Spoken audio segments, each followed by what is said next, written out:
soit dite en plus ou en moins. Voilà. D'abord concernant le Laos. C'est donc par une décision des évêques du Laos qu'il y a eu, à l'invitation du pape Saint Jean-Paul II, donc une recherche concernant ceux qu'ils estimaient être les témoins du Christ pour leur Église. Donc des personnes qui ont donné leur vie, leur sang pour être témoins du Christ, donc jusqu'à la mort. Donc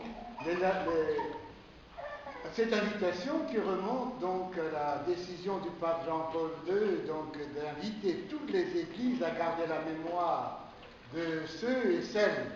qui avaient perdu la vie durant la guerre, durant les persécutions récentes.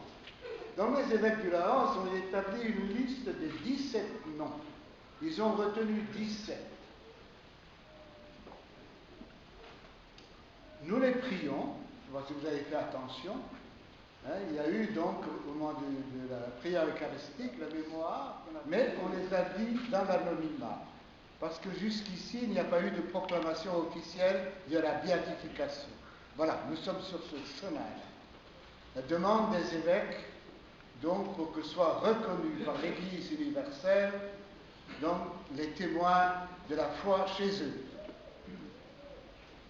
Cette demande des évêques, donc, a été transmise, et dans le chemin parce que c'est un long chemin, depuis plus de 10 ans, pour établir les choses sérieusement pour chacun des 17 personnes, donc, de cela. Voilà, c'est un long chemin. Il y a eu le procès diocésain à Nantes, puis après ça à Rome, et enfin, le 5 juin 2015, la signature du pape François, qui ouvre donc le chemin à la célébration donc de la béatification. Nous en sommes là. C'est décidé donc du choix par les évêques de le faire au Laos, de le faire dans la capitale de Vientiane le 11 décembre 2016. Actuellement, ils en sont donc dans une procédure d'approche des autorités donc, publiques et donc gouvernementales, donc pour pouvoir célébrer d'une manière convenable donc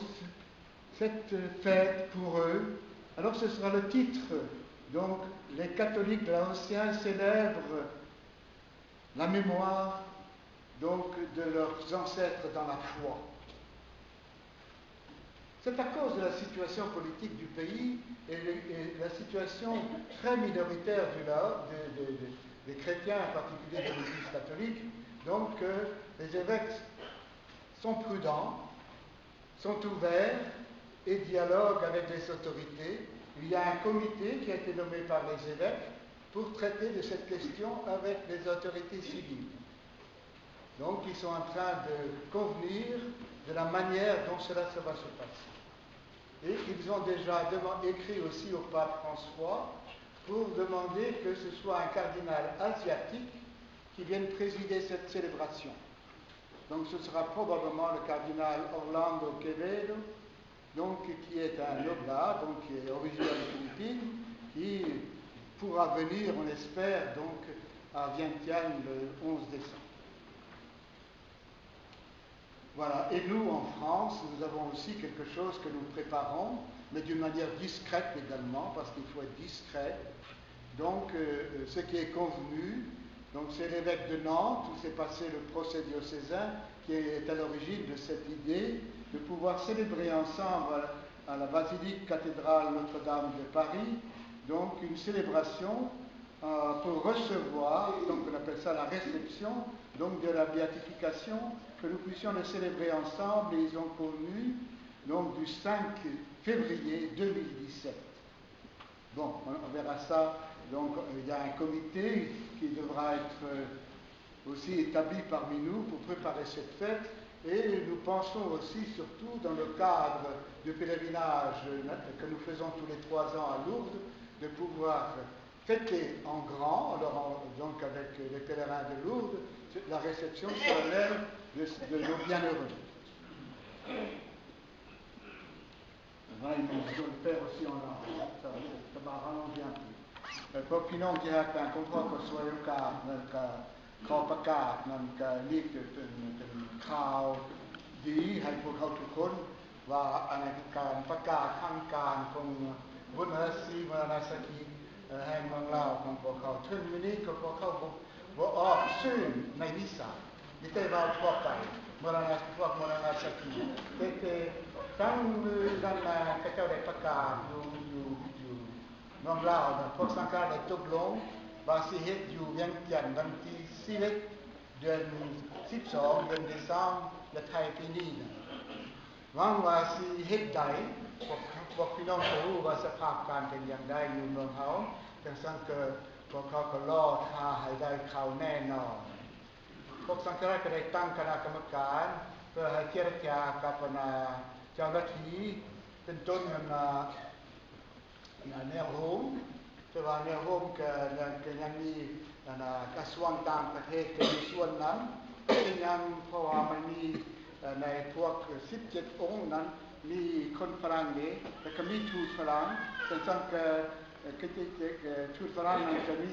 ตามธรรมเนียมทางการของแต่ละประเทศ